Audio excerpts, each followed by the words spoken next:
Bison by Tanya Garter. Just from that title, I'm thinking this piece might be about some bison. The first line is, "Where has he gone?" Just from reading that and relating it to the title, I think it's definitely going to be about bison. I think the he in the first line, definitely about bison.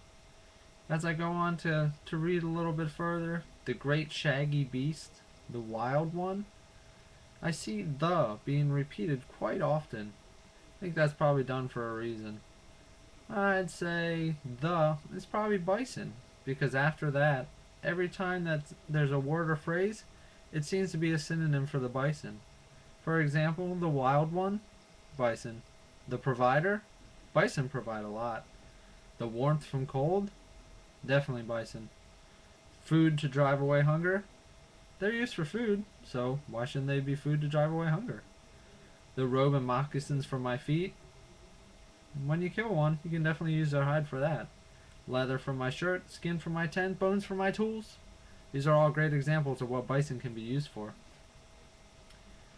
So, when I read this story, I'm going to think of how I can mentally picture the bison and how they can be used throughout their lifetimes and what many people like to use them for.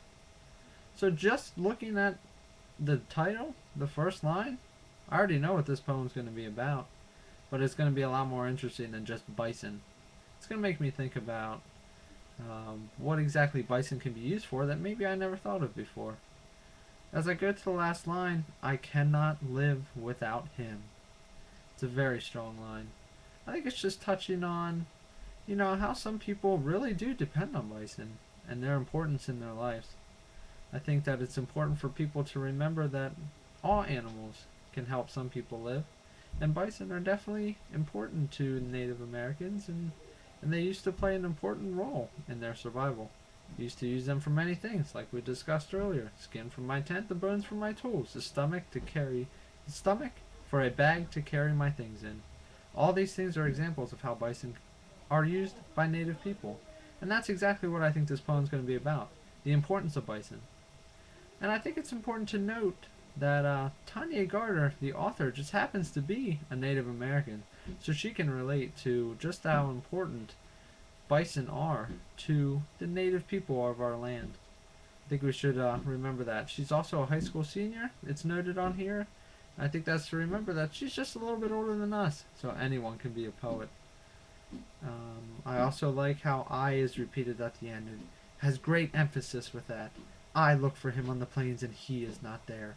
I look for him in the meadows and the valleys and the water and he is not there either. He is a very strong word to use in this point to relate back to the bison, which has been the emphasis of this entire poem. So, there are just a few of my thoughts on what I believe this poem is going to be about without even reading the whole thing.